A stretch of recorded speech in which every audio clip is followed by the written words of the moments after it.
But that's just an hour after our Prime Minister said that President Trump was, quote, considering a tariff exemption for Australian steel and aluminium exports to the US. Well, the President signed an executive order imposing tariffs on all steel and all aluminium imports, including from Australia. It's a big deal. It's a big deal. This is the beginning of making America rich again. We were being pummeled by both friend and foe alike. It's time for our great industries to come back to America. I want them back to America. This is the first of many, and you know what I mean by that. Maybe Donald Trump said he was thinking of an exemption for Australia only within the hour to change his mind. Or maybe Anthony Albanese mistook a polite hearing for an agreement to think again. Or maybe this is just how Trump does business. He locks in the tariff hike, and over the next few days, as he puts it into practice, he works through possible exemptions, and Australia then gets a break. Given the very different political universes Trump and Albanese inhabit, I suspect the US president doesn't mind Albanese sweating a bit, and he's got a long memory, as history has shown. He scares out of me. And I think it's of some concern that the leader of the free world thinks that you can conduct politics through 140 characters on Twitter. The United States in the last 4 years has been run by village idiots. People have seen China continuing to be competent in its national statecraft, and the United States increasingly incompetent in its national statecraft under Trump.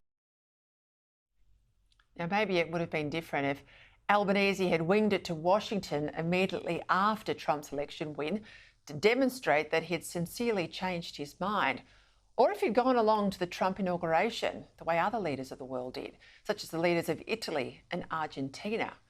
But he didn't. So all that's transpired between the PM and the President prior to this morning's hookup was one brief courtesy call shortly after the election.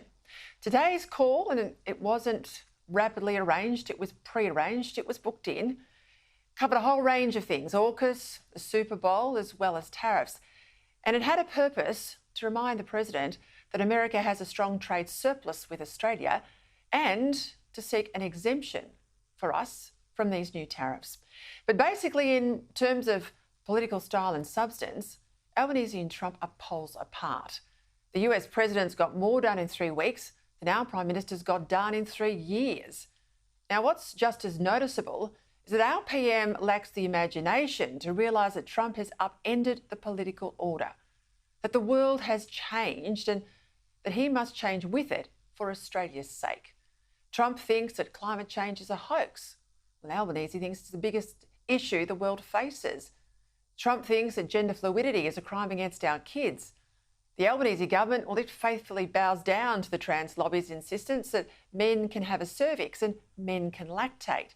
Trump thinks that communist China is a threat to world peace.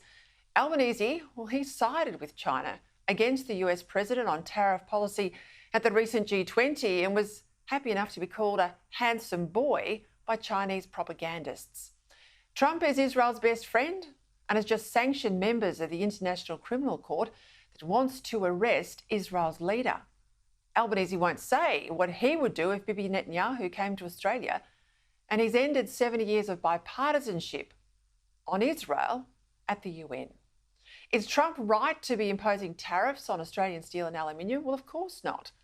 But you can't persuade this new president by treating him as if he's a mad uncle. There's got to be a much more serious engagement than this government's tried with Washington. Perhaps it's not even capable of doing this. Most senior leaders in the Albanese government, well, they've hardly outgrown their undergraduate Trotskyism. Between Joe Hockey and Malcolm Turnbull, they got the then President-elect's phone number off golfing buddy Greg Norman. This was back in 2015, so that Turnbull could call him direct about a refugee swap. Now, Trump and Turnbull, hardly soulmates, but the then PM held his natural contempt in check long enough to get an exemption the last time that Trump proposed these sorts of tariffs. But tariffs to one side, let's be honest, thanks to this government's insane energy policy, We are making ourselves uncompetitive long before tariffs and Donald Trump. Now, thankfully, unlike a US president, that's something we can't change, the Australian Prime Minister, well, we can, and we should do it at the coming election.